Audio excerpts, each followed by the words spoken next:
So this is the power supply module out of a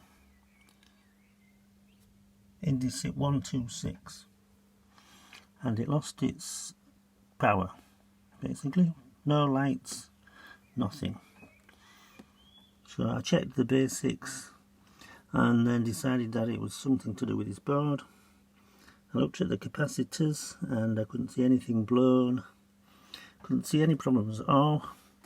But then I got a magnifying glass and I looked at this resistor here, and you maybe can't see, but there's a fine crack in it.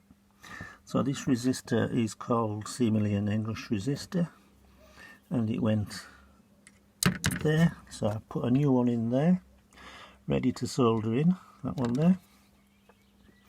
And I'm going to see if that works, so I'll let you know.